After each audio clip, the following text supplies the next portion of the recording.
I would like to have a conversation about the longing, and I would like to approach it from a common statement that I've heard from several people. And this is the inability to disconnect from, let's say, work.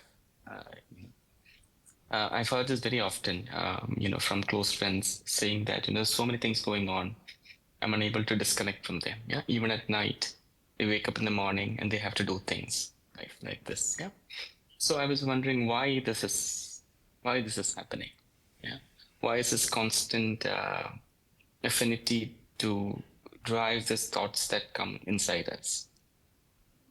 Um, it seems to me, Raji, that there's often a feeling or an emotion that's connected to that thought. And there is a tendency for the being to, or the person to want to solve that or eliminate that feeling. Yeah, and that could be a root cause of why this constantly they are attempting to drive these thoughts. Yeah. But unfortunately, in many cases, something has to happen. Like what has happened already has been processed.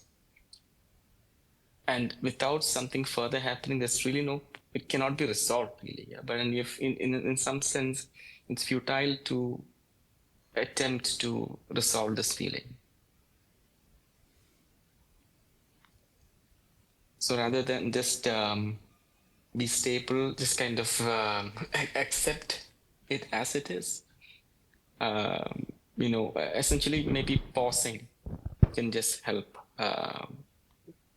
this situation. Does it make sense? Maybe we could start over there. Yes, yes, it makes sense. It is very, very true, very common experience. Like often such a thing happens actually. That we are not really suffering from those thoughts which we want to think. We are not really troubled by those feelings which we want to feel. No, we are troubled by those feelings. We are troubled by those thoughts which we don't want to feel or think. No, but we are compulsively thinking and feeling them. No? So it is very true.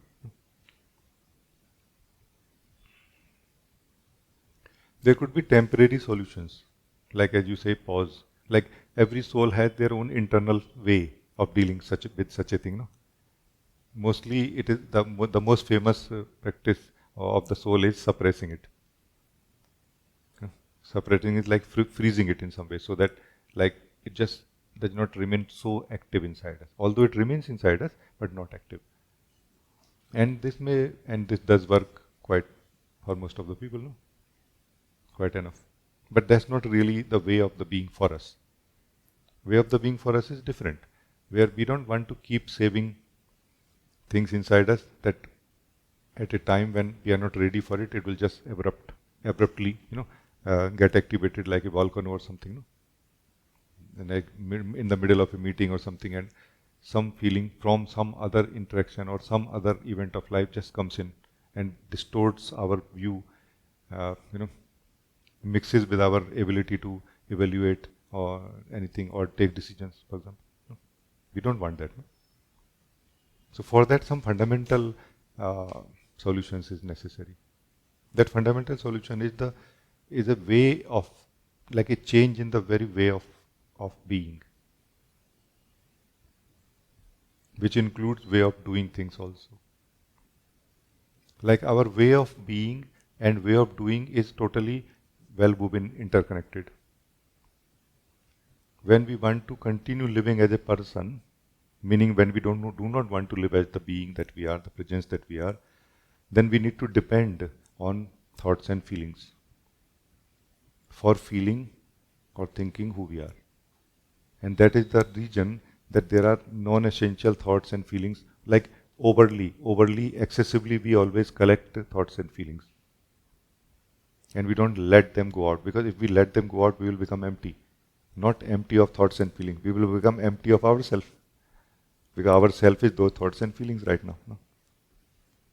So it is a model in which we live in the ego that we cannot let go of those feelings and thoughts unless we start discovering who we are beyond it. Unless we find out that I am not really the entity which feels that time when I'm feeling a feeling of a related to a particular event of life. No?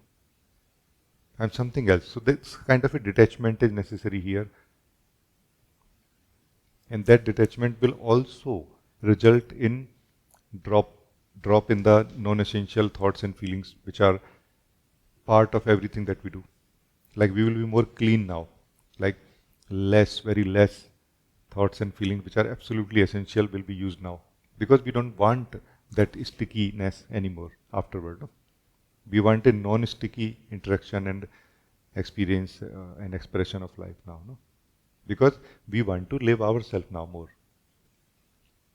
In the ego state, in the person state, we don't have any idea of living ourselves in any other way than just processing it. No?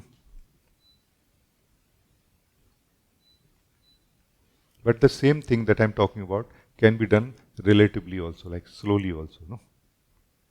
What I shared like in the previous talks also. No?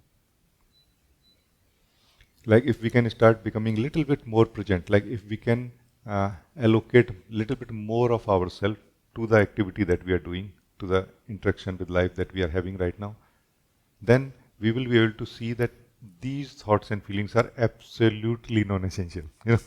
So that the most outer layer, which is absolutely useless, will start falling away.